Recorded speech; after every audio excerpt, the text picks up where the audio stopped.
Jadi untuk total skor season 1 gue kasih nilai 7,1/10. Jadi untuk total skor season 2 gue kasih nilai 6,7/10. Jadi untuk total skor season 3 gue kasih nilai 8,4/10. Pada akhirnya semua film dan series itu selera masing-masing kok.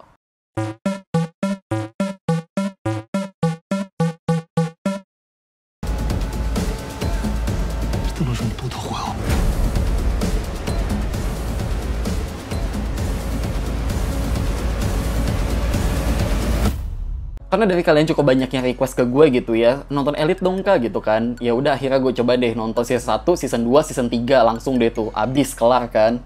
Dan mungkin memang ketika first impression gue nonton trailer Elite ini gitu ya, gue ngerasa kayak kok agak-agak kayak sinetron gitu ya tampilannya gitu. Jadi mungkin gue agak underestimate gitu sih di awal. Oke, jadi untuk di video kali ini gue bakal ngegabungin 3 season untuk jadi satu video di sini. Dan buat kalian yang pengen nge-skip langsung ke season 2, ke season 3, nanti bisa gue tulis di kolom komentar untuk menit dan detiknya gitu. Jadi bisa kalian skip-skip gitu kan. Masuk ke pertanyaan pertama soal story, gue kasih nilai 7. Jujur aja sebenarnya menurut gue untuk soal premisnya ini terasa agak kayak FTV atau sinetron gak sih? Maksudnya kayak tipikal ya anak-anak yang kurang mampu, 3 orang beasiswa yang dimana mereka dapat beasiswa untuk sekolah di SMA yang elit banget, yang dimana anak-anak itu orang kaya semua gitu kan. Jadi ya pergaulannya bakalan jomplang banget gitu. Dan mungkin di sini yang bikin gue jadi suka gitu ya, karena di sini ada unsur misterinya. Jadi bukan cuma sekedar cerita tentang anak sekolahan biasa doang gitu loh, tapi ada unsur misterinya itu yang bikin ada konflik yang jelas lah gitu loh untuk sampai ke episode terakhir tuh gimana. Dan mungkin dari episode 1 gitu ya, kita kan langsung dikasih tahu ada seseorang yang meninggal. Siapa nih? Oh, ternyata di ending episode 1 kita udah dikasih tahu kalau itu ternyata Marina yang mati di situ. Jadi di sini kita istilahnya mencari jawaban siapa pembunuh si Marina ini gitu. Cuma di sini gue jadi mikir kok ini vibe-nya atau rumusnya mirip-mirip kayak 13 Reasons Why nggak sih? Maksud gue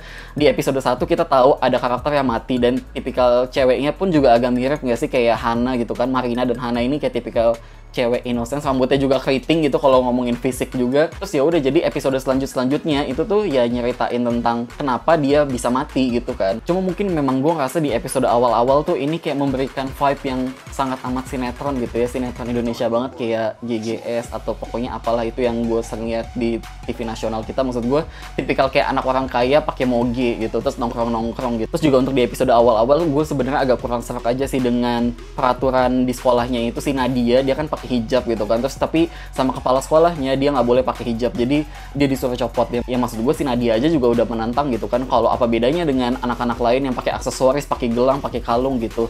Terus ya si kepala sekolahnya nentang lagi kayak ya nggak masalah gitu. Terus maksudnya masalahnya apa? Dan Nadia pun menentang lagi kayak ya berarti menunjukkan kalau orang-orang pakai aksesoris, pakai kalung, gelang, ya berarti gue lebih punya banyak duit, gue lebih kaya kayak gitu. Maksudnya menurut gue di situ awal-awal kayak apaan sih gitu loh, kan itu cuma hijab doang gitu kan, nggak berarti apa-apa gitu loh dibandingkan aksesoris yang lain. Nah cuma di sini gue ngerti sih tujuan dari si director gitu ya, dengan si Nadia harus mencopot hijab di sekolah, artinya dia bisa lebih menjadi karakter muslim yang bebas, yang artinya maksudnya ya di sini nggak usah munafik aja lah ya gitu kayak. Jadi maksud gue nih ketika si karakter Nadia ini dari season 1 sampai season 3 misalkan melakukan sesuatu yang terlarang gitu kan istilahnya, dan ya kita istilahnya bukan menjudge dia sebagai muslim, tapi kita menjudge dia ya sebagai karakter Nadia gitu loh. Dia adalah karakter di series ini. Lanjut juga di episode 2 gitu ya, pas adegan di kolam berenang pas si Gusman ketemu sama Nadia gitu, terus dari kejauhan ada si Lu ngeliatin dengan tatapan sinetronnya yang maksud gue kayak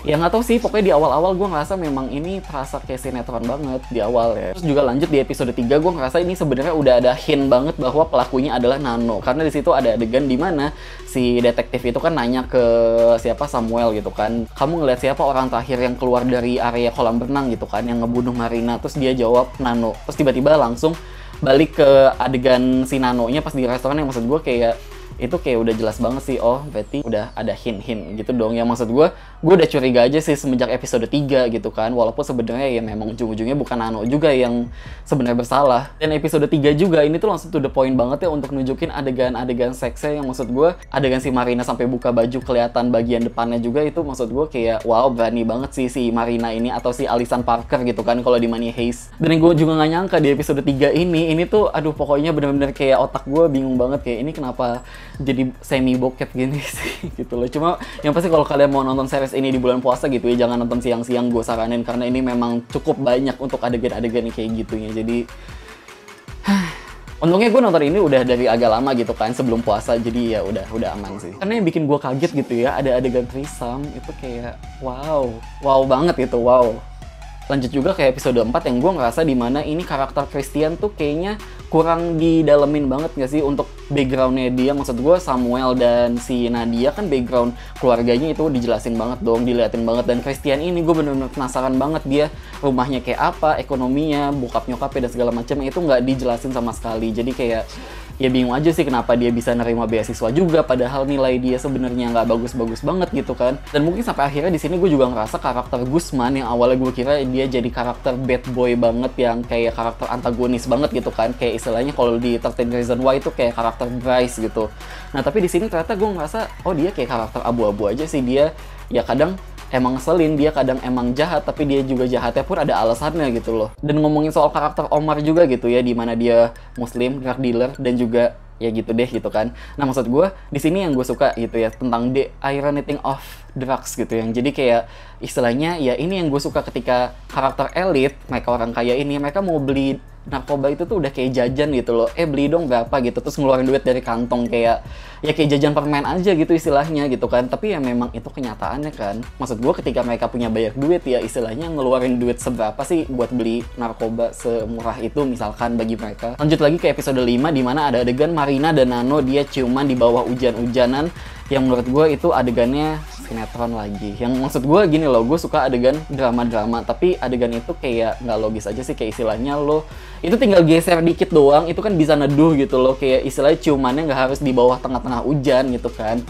Jadi kayak mendramatisir aja sih adegannya. Cuma mungkin di beberapa bagian gue ngerasa di season 1 ini terasa agak lambat gitu ya ceritanya. Maksudnya perkembangan cerita sih ada, perkembangan konflik pun juga ada gitu loh, progresnya tentang mencari tahu siapa pembunuh Marina di sini kan. Tapi terkadang juga terasa agak lambat gitu loh dengan pengulangan konflik yang sama gitu. Jadi akhirnya kayak aduh ini agak cepetan dong gitu kan. Dan juga sampai detik ini gue sebenarnya masih agak kurang relatable dengan karakter Marina dan Nano di mana mereka bucin gitu kan. Ya maksud gue ya Marina ini orang kaya banget, Nano bukan siapa-siapa. Yang ngerti sih mungkin karakter si Marina ini agak rebel gitu kan. Cuma ya alasannya apa gitu loh, dia suka sama Nano. Ya maksud gue kalau ngomongin soal ganteng juga mendingan si adeknya Samuel gitu kan dibandingin Nano. Nah cuma jadi kayak gue masih agak berpikir keras aja sih kenapa si Marina mau gitu loh sama Nano. Terus juga ya gimana ya dengan karakter bucin ini, menurut gue memang bucin itu pada dasarnya bego sih. Jadi kayak tidak berpikir panjang aja gitu loh ketika Marina melakukan tindakan sesuatu untuk demi Nano ini. Dan akhirnya ketika series ini nyampe ke episode 8 gitu ya, menurut gue di episode 8 ini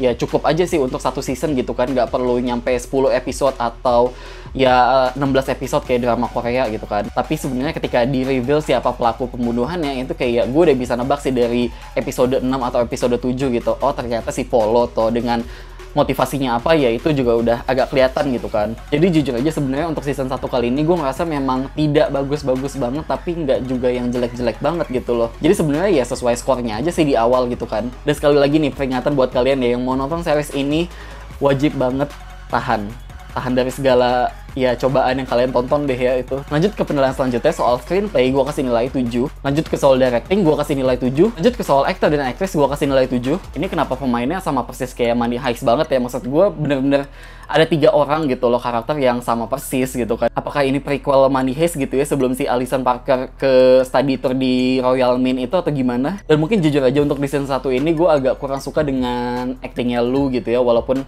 ya di saat itu gue belum tahu dia itu siapa gitu, padahal ternyata dia penyanyi terkenal banget gitu kan. Dan ternyata ya sebenarnya untuk acting dia di season 2, di season 3 lebih oke banget kok. Lanjut ke soal sinematografi dan film editing, gue kasih nilai 6. Mungkin kalau ngomongin soal keseluruhan sinematografinya gitu ya, gue ngerasa memang ini ya biasa banget, bahkan cenderung ya gitu deh gitu. Maksudnya tidak terlalu sinematis dan ya gitulah pokoknya, bener-bener kayak sinetron sebenarnya. Dan mungkin kalau misalkan di catatan gue ini gitu ya, untuk di episode 1 aja sih, di situ ada editing yang terasa terburu-buru atau cut-cutnya tuh kayak baru berapa detik udah pindah adegan, berapa detik udah pindah adegan lagi. Lanjut ke soal production design, gue kasih nilai 7. Sebenarnya kalau ngomongin soal production design keseluruhan gitu ya, ya ngomongin soal sekolahnya mereka, rumah-rumahnya itu oke banget kok, kece-kece banget gitu. Tempat-tempatnya, pemilihan lokasinya gitu, sebagaimana mereka karakter orang kaya gitu kan. Tapi yang gue bingung adalah soal properti gadget mereka. Ini kan seriesnya tahun 2018 yang dimana ya mereka tuh pakai gadget kalau untuk di sekolah pakai Windows kan. Yang maksud gue oke lah kalau misalkan Windows ngesponsorin sekolah mereka gitu. Jadi pakai iPad, komputer segala macamnya pakai Windows, nggak apa-apa. Tapi kalau misalkan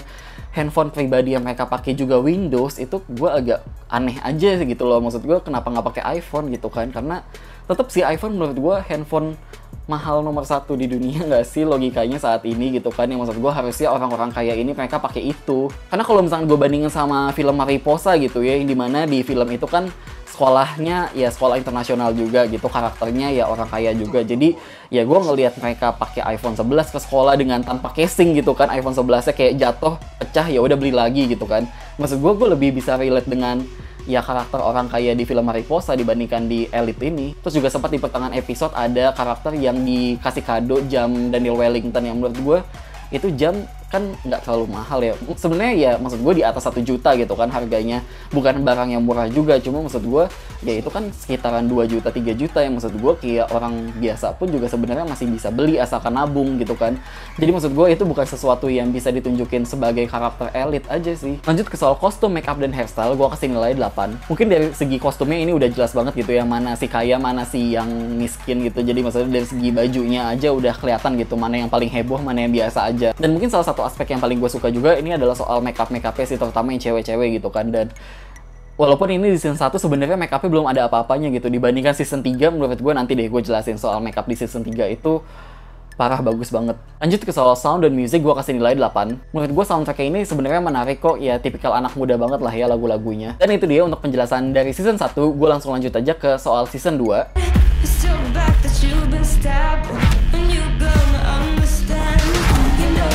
Esto no es una cuestión de bando.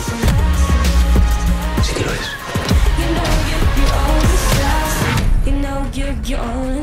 Untuk soal story, gue kasih nilai 5. Ya sesuai skor yang gue kasih gitu ya. Untuk soal story-nya, menurut gue ini salah satu season yang paling gue nggak suka sih, terutama dari jalan ceritanya. Yang pasti di awal episode kita langsung dikasih tahu pengenalan karakter baru gitu kan. Ada karakter Valerio, Rebecca, sama Cayetana. Dan dari episode 1 aja ini langsung dibuka dengan adegan party di klub, yang dimana itu gue ngeliat si Nadia dengan make up-nya, dengan rambutnya yang kece badai, itu keren aja sih gitu. Maksudnya ya gimana sih kalian ngelihat dia sebenarnya awalnya berhijab terus tiba-tiba di klub dia buka hijabnya gitu kan. Dan dari episode 1 sebenarnya gue bertanya-tanya kenapa di sini karakter yang istilahnya yang misteriusnya itu, yang hilang, yang meninggal gitu ya istilahnya, adalah Samuel. Maksudnya padahal dia pemeran utama yang penting banget gitu kan di sini, dan kenapa dia gitu. Dan maksud gue ini sebenarnya premis awalnya cukup menarik banget gitu untuk membuat misterinya ini, tapi bagaimana ini ceritanya berjalan di bagian tengah-tengah itu terasa boring banget, apalagi isi seriesnya ini bagian tengah-tengah itu tuh istilahnya cuma party-party doang, dan partinya tuh nggak jelas, kayak istilahnya mereka lagi hari sekolah,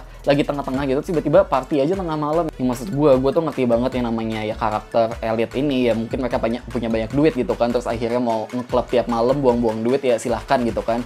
Cuma maksud gue ya bagaimana ini porsi cerita yang mau ditunjukin ke penonton, kenapa harus ngeklub mulu, itu tuh kayak over aja sih menurut gue. Dan jadinya perkembangan ceritanya itu pun juga lambat banget gitu loh untuk progres tentang penemuan si Samuel itu kemana gitu kan sebenarnya. Jadi ya baru serunya tuh di akhir-akhir doang, di episode terakhir doang sebenarnya. Dan di sini untuk karakter Samuel dan Carla di mana mereka mulai jatuh cinta gitu ya, gue nggak ngerti sih kalau untuk Carla ini beneran jatuh cinta ke Samuel apa gimana gitu kan awal-awalnya, apa dia sebenarnya tahu Samuel ini ada maunya doang. Karena ya gue sih mikirnya Samuel ini deketin Carla karena ada maunya banget gitu kan.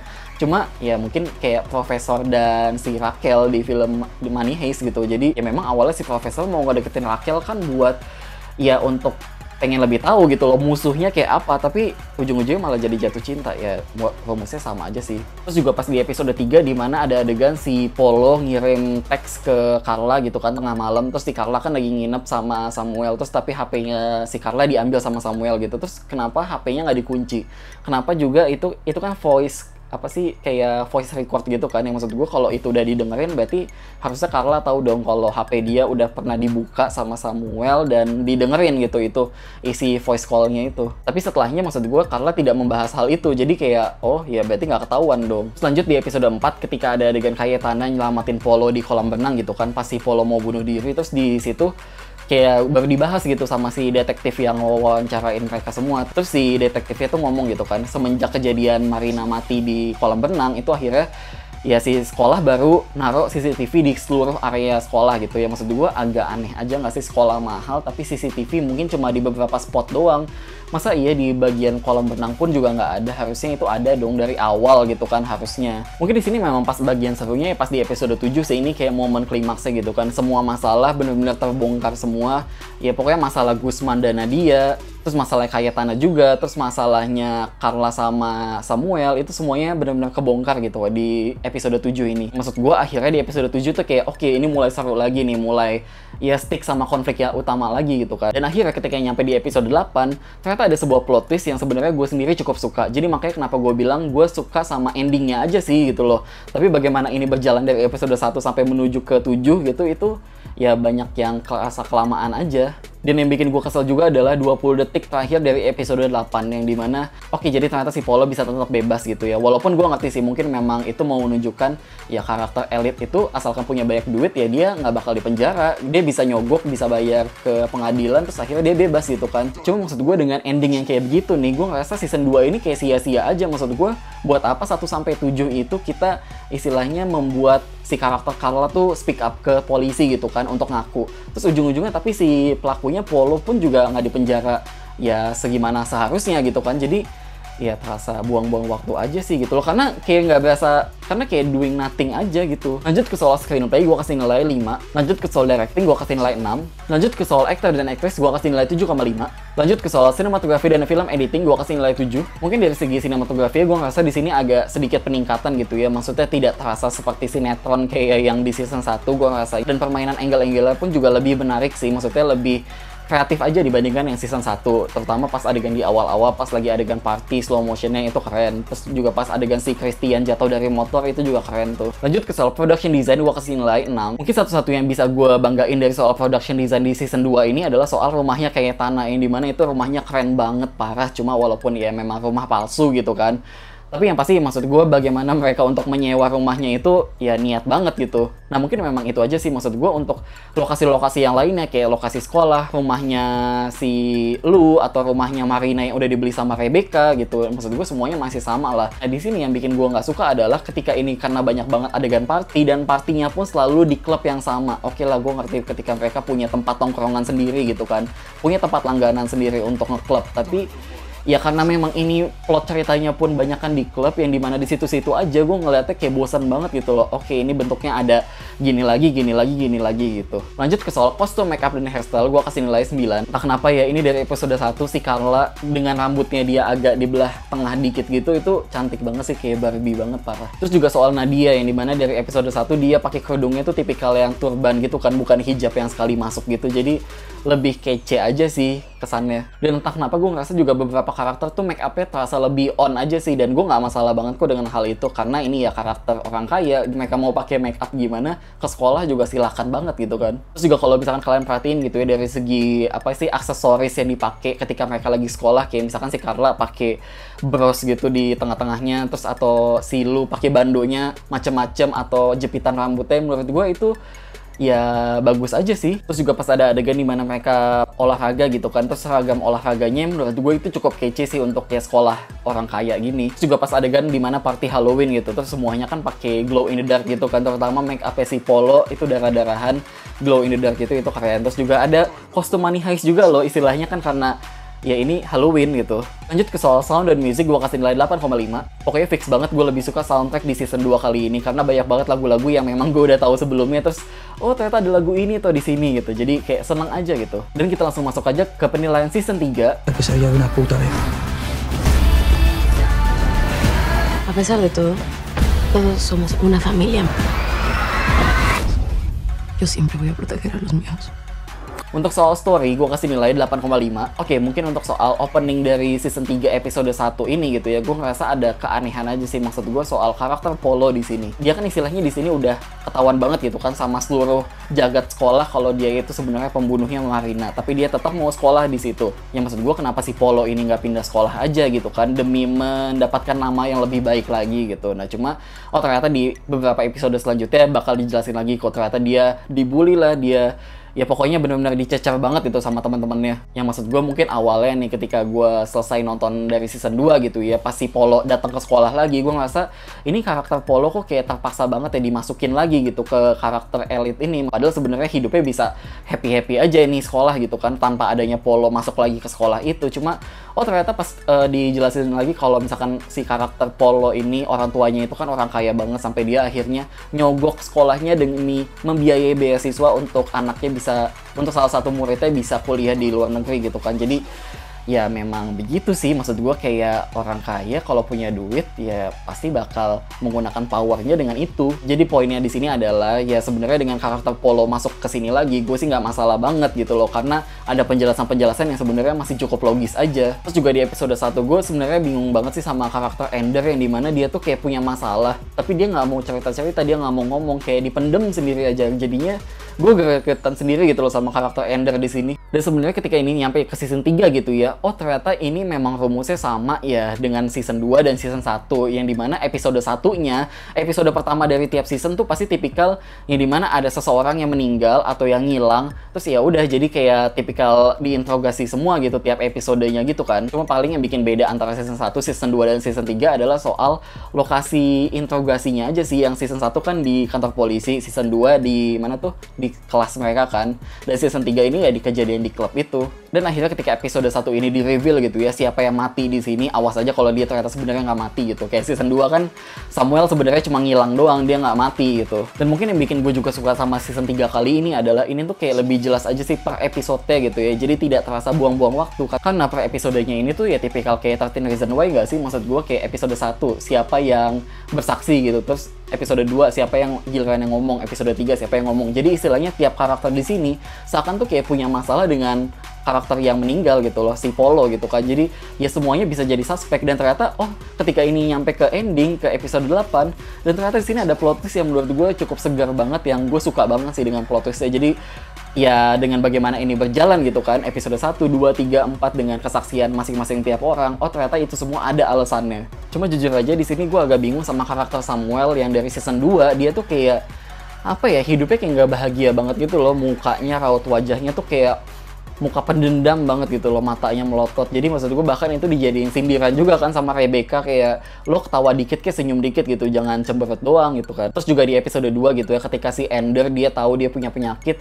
terus dia nggak mau cerita-cerita ke Omar ya. Maksud gue Omar kan pacar lo ya, maksud gue ya lo cerita lah gitu kan, yang dimana itu adalah tempat buat curhat kalau pacar itu. Jadi kenapa harus dipendam sendiri? Episode 4 sebenarnya gue cukup suka sih di sini, karena di sini bisa menunjukkan karakter orang kaya itu tidak selalu bisa selamanya kaya, atau ada momen dimana mereka pasti akan ada jatuh gitu loh, kayak ya ekonominya nggak selalu terus-terusan di atas, pasti bisa jadi mereka turun ke bawah. Dan walaupun gue ngerasa di season 3 kali ini juga banyak kok adegan-adegan party gitu kan, kayak season 2, tapi memang tidak sebanyak season 2, tapi nih ya istilahnya partinya itu ada momentum gitu loh, party lagi Valentine, party apa, jadi jelas aja sih maksudnya. Dan bahkan di season 3 kali ini gue jadi suka banget dengan karakter Nadia sama Lu, yang maksud gue mereka jadi karakter yang lovable banget gitu loh. Kayak awalnya mereka musuhan dari season 1 gitu kan, season 2 terus sampai season 3 mereka jadi temenan, bahkan jadi dapat beasiswa bareng ya. Maksud gue kayak friendship goals aja nggak sih istilahnya. Dan mungkin yang namanya series juga gitu ya, setelah gue pelajarin, setelah gue istilahnya menonton series yang lebih dari 2 season gitu,